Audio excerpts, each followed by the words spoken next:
Kebijakan penataan guru non-ASN memunculkan berbagai kekhawatiran di kalangan guru honorer. Para guru meminta kepastian nasib dan percepatan pengangkatan ASN demi kesejahteraan dan kualitas pembelajaran. Kebijakan penataan guru non-ASN memunculkan berbagai kekhawatiran di kalangan guru honorer. Para guru meminta kepastian nasib dan percepatan pengangkatan ASN demi kesejahteraan dan kualitas pembelajaran. Berikut penelusuran jurnalis Kompas TV, Argan Anjani. Kita ingin guru-guru kita terjamin kesejahteraannya. Masa depan suatu bangsa ditentukan oleh kualitas pendidikan. Nah, karena ini bukan primary services to education, maka saya memahami ini sebagai secondary services to education. Tapi yang kemudian kita bahas adalah konstitusionalitas anggaran MBG yang ditempatkan pada anggaran pendidikan. Pemotongan tunjangan, anggaran pendidikan berkurang, beban kerja meningkat, ketimpangan kebijakan, dampak psikologi. Apa yang dikatakan oleh guru? Saya ragu melanjutkan karir sebagai guru. Di tengah tuntutan untuk mencerdaskan generasi bangsa, masih banyak guru honorer yang hidup dalam ketidakpastian. Mengajar bukan sekadar pekerjaan, melainkan panggilan jiwa. Lalu, kemana arah masa depan guru honorer? Penghasilan tidak mencukupi, keterlambatan gaji, fasilitas pendidikan berkurang, tunjangan terlambat, kesempatan diangkat P3K tidak ada, ketidakpastian karir guru, kesejahteraan menurun, pemotongan tunjangan, anggaran pendidikan berkurang, beban kerja meningkat, ketimpangan kebijakan, dampak psikologi. Apa yang dikatakan oleh guru? Saya ragu melanjutkan karir sebagai guru. Miris, begitulah kesaksian Iman Zanatul Hairi, guru Madrasah Aliyah Al-Sakafah, sekaligus Kepala Bidang Advokasi Guru Perhimpunan Pendidikan dan Guru atau P2G Juni lalu. Ia mengkurasi aduan dan cerita sejumlah guru dari berbagai daerah di Indonesia di hadapan Majelis Hakim MK dalam sidang uji materi Undang-Undang Nomor 17 Tahun 2025 tentang Anggaran Pendidikan 2026.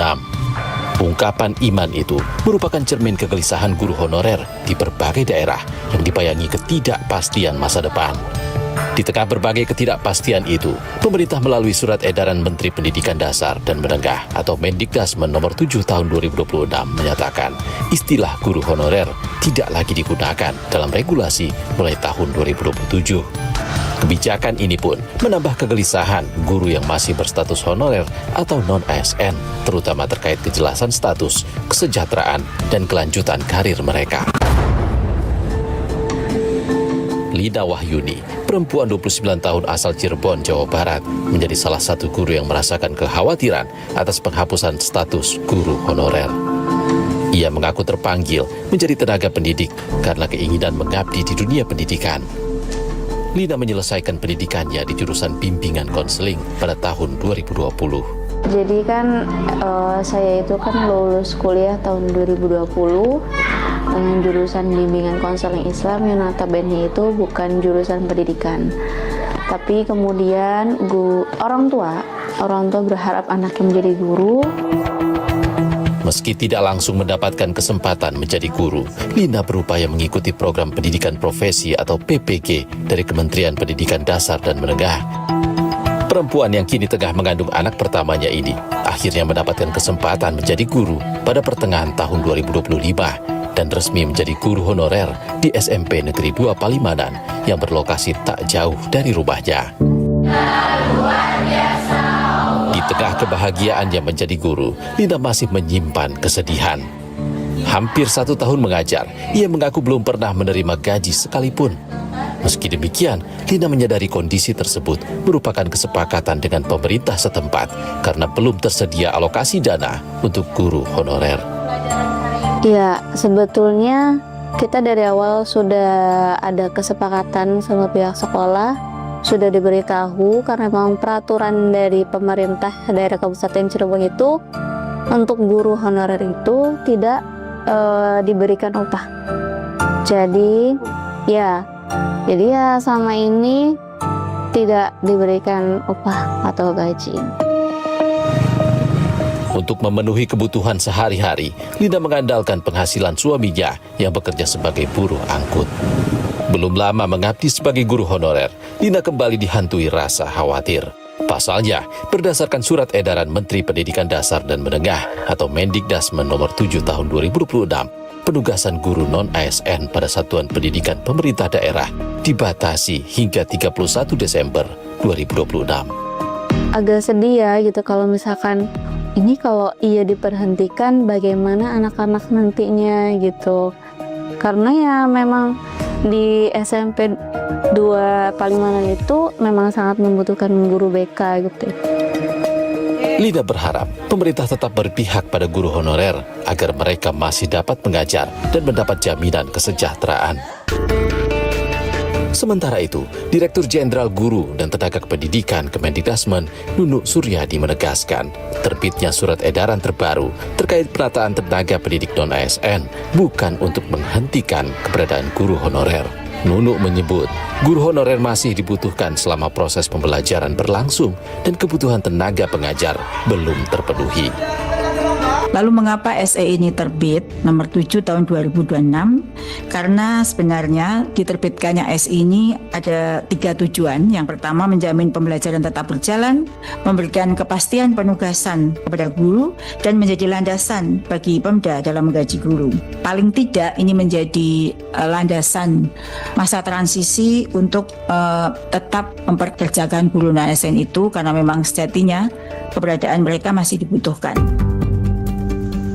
Koordinator Nasional Jaringan Pemantau Pendidikan Indonesia atau JPPI, Ubaid Matraji menyebut terbitnya surat edaran Menteri Dikdasmen dinilai sebagai bentuk pemberhentian guru honorer secara sepihak. Menurutnya, berkurangnya jumlah guru berisiko memperburuk kualitas pendidikan. Mungkin banyak pihak yang mengklarifikasi bahwa ini bukan pemecatan, tetapi mau tidak mau konsekuensi dari surat edaran ini adalah pemecatan, pengusiran guru honorer. Ya pasti ini akan memperburuk kualitas pendidikan di Indonesia gitu. Jadi melindungi, meningkatkan kualitas dan mensejahterakan guru honorer ini adalah kewajiban yang mendesak, yang penting, yang harus diambil oleh pemerintah, bukan malah sebaliknya ya, memecat guru-guru honorer ini. Mengutip data Kementerian Pendidikan Dasar dan Menengah, jumlah tenaga pendidik di Indonesia mencapai lebih dari 3 juta guru. Dari jumlah itu, lebih dari 1.500.000 guru mengajar di tingkat sekolah dasar. Sementara, sekitar 685.000 guru berada di tingkat sekolah menengah pertama dan lebih dari 670.000 guru di tingkat menengah atas serta kejuruan. JPPI menilai kesejahteraan guru honorer masih belum sebanding dengan beban kerja mereka karena masih banyak guru honorer yang menerima upah di bawah Rp500.000 setiap bulannya. Ini tidak terjadi hanya di guru-guru yang di luar Jawa atau di daerah pedalaman. Gaji guru yang sangat tidak manusiawi ya, Rp200.000, Rp300.000, ini terjadi di guru honorer di kota-kota termasuk di Jakarta ya. Tetapi ternyata Presiden memilih tidak mensejahterakan guru tapi memilih memanjakan karyawan-karyawan SPPG. Itu konyol sekali. Sangat kontras dengan nasib guru-guru honorer di sekolah ini. Apa artinya 300.000, 200.000? Untuk makan saja udah sangat tidak cukup ya. Terbaru dalam sidang perkara uji materi Undang-Undang APBN tahun 2026 terkait anggaran pendidikan awal Juli lalu.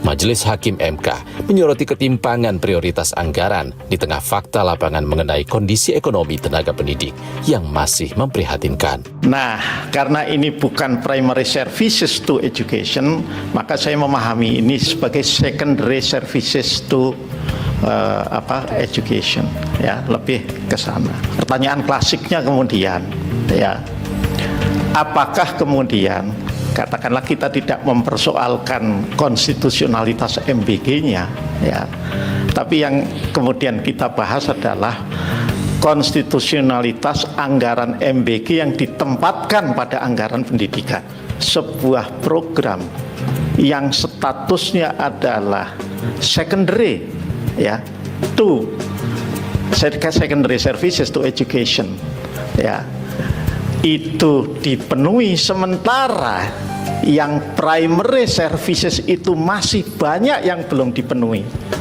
Kenapa belum dipenuhi? Karena memang kemampuan fiskal pemerintah itu bukannya tidak terbatas, tapi terbatas. Apakah ini kemudian masih bisa dikatakan konstitusional? Bahwa parameter dikatakan konstitusional, program tidak menggantikan, mengurangi atau mengorbankan komponen utama pendidikan. Itu harus dibaca sebagai bagian dari konstitusionalisme substansial. Artinya bahwa kewajiban negara menyediakan anggaran pendidikan sekurang-kurangnya 20% ini tidak boleh dipahami semata-mata sebagai kewajiban angka atau formalitas fiskal. Nah, dalam kerangka konstitusionalisme substansial ini, MBG ini tidak dapat diposisikan sebagai pengganti atau pengkurang komponen utama pendidikan. Posisi konstitusionalnya adalah sebagai program pendukung yang melengkapi ekosistem pendidikan. Wakil Ketua DPR RI Cucun Ahmad Syamsur Rijal meminta pemerintah menghentikan perekrutan guru honorer baru sebelum memberikan kepastian status guru pegawai pemerintah dengan perjanjian kerja atau P3K paruh waktu. Nasib guru honorer kini menjadi bagian penting dalam arah kebijakan pendidikan nasional. Publik menanti langkah nyata pemerintah memastikan transisi berjalan adil dan menjamin kepastian guru di seluruh Indonesia. Di tengah transisi penataan tenaga pendidik, guru non-ASN masih diliputi ketidakpastian. Informasinya usai jeda. Emang mau ngajar, kata beliau gitu. Iya Pak, dengan gaji 250.000 katanya. Nggak apa-apa Pak, kata saya gitu. Yang penting saya ijazah saya bisa dipergunakan dan saya pengen jadi guru, saya gitu.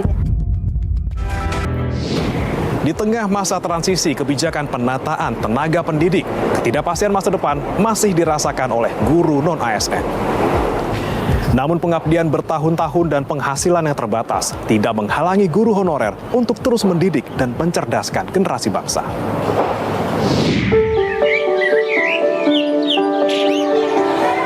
Pengabdian bertahun-tahun dengan status honorer dan penghasilan terbatas tidak membuat para guru berhenti mendidik siswa demi mencerdaskan generasi bangsa.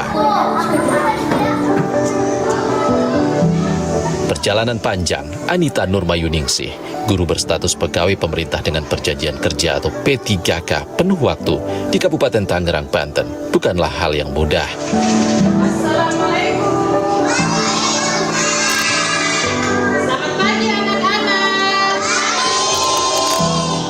Sebelum menjadi guru, Anita pernah bekerja sebagai buruh pabrik di dekat rumahnya dengan mengandalkan ijazah SMA. Kemudian ia terpanggil untuk menjadi pendidik dan melanjutkan pendidikan di bangku kuliah dengan jurusan pendidikan guru sekolah dasar. Sebenarnya sebelum mengajar saya pernah kerja di pabrik juga ya Pak ya. Memang sih tuntutan dari cita-cita dari kecil itu karena saya dari keluarga yang tidak mampu. Jadi anak pertama, tulang punggung keluarga. Begitu lulus sekolah, saya kerja di pabrik yang berada di kawasan Belaraja. Begitu kerja kan dengan gaji yang cukup lumayan lah bagi kami gitu ya. 1,4 setiap bulan. Selama kerja itu kita buat apa nih kita selama ini kerja gitu.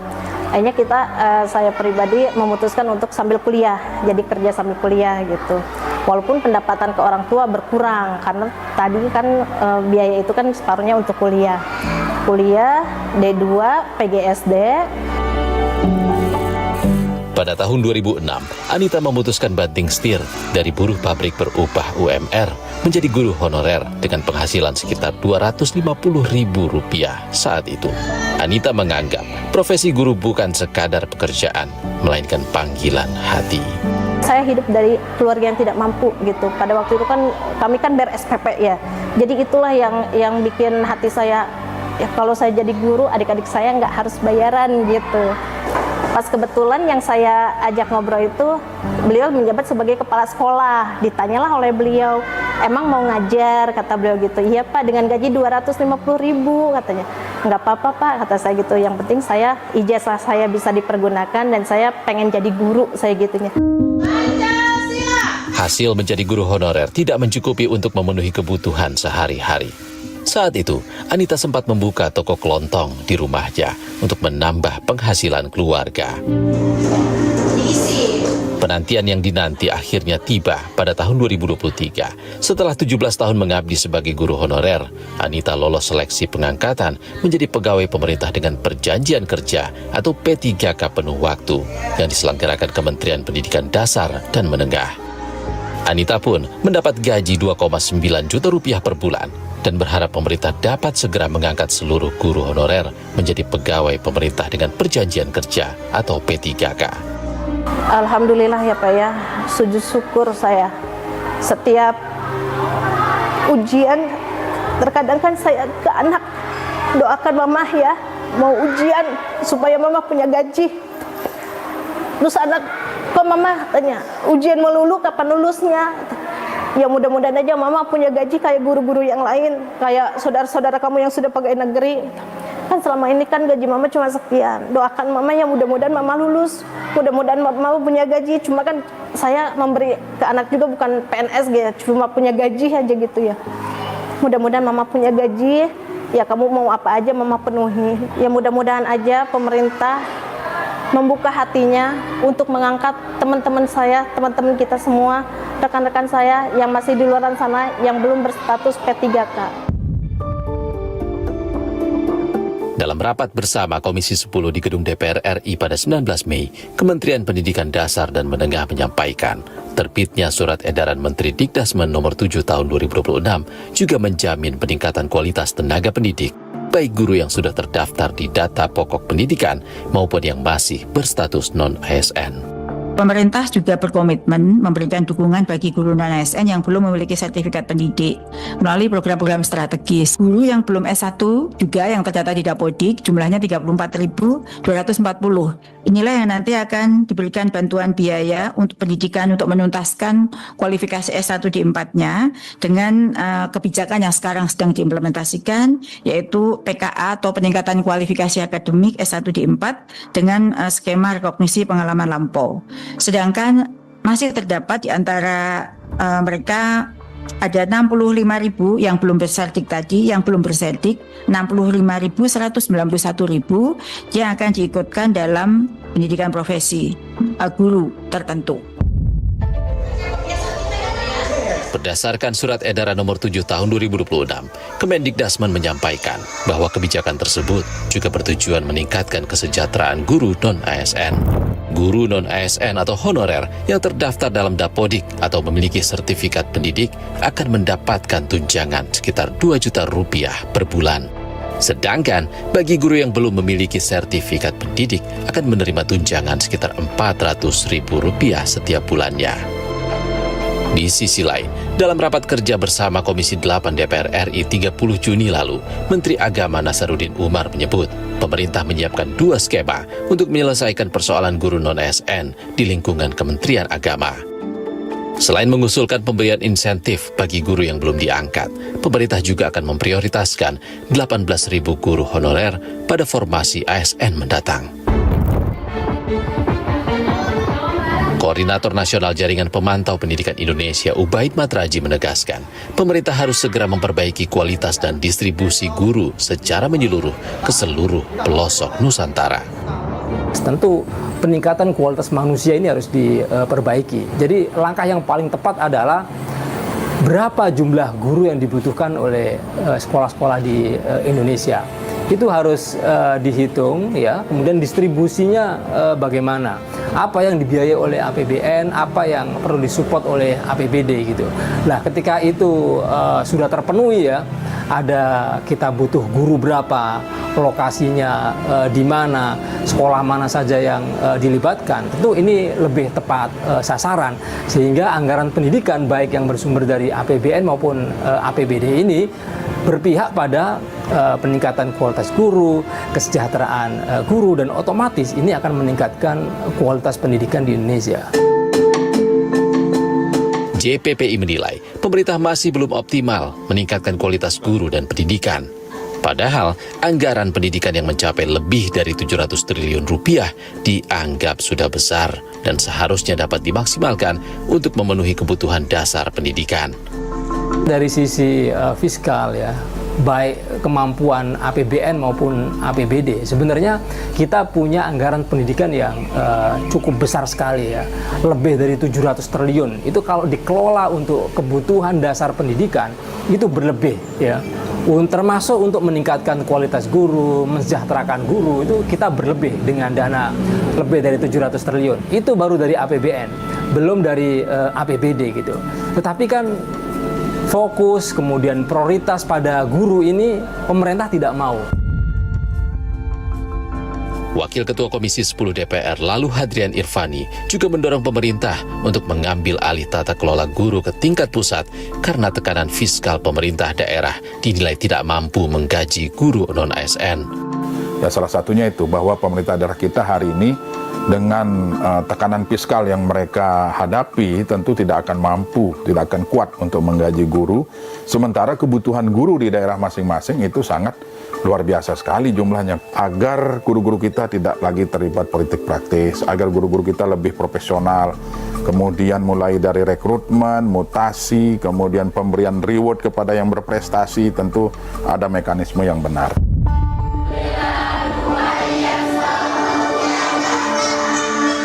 Kesejahteraan guru honorer bukan sekadar insentif, melainkan bentuk apresiasi bagi mereka yang masih setia mencerdaskan generasi bangsa di tengah ketidakpastian. Sebab tanpa jaminan kehidupan yang layak bagi para guru, masa depan pendidikan Indonesia ikut dipertaruhkan. Saudara, kami tutup 60 menit special report edisi kali ini. Saya Prima Natenaya pamit, sehat selalu, sampai jumpa.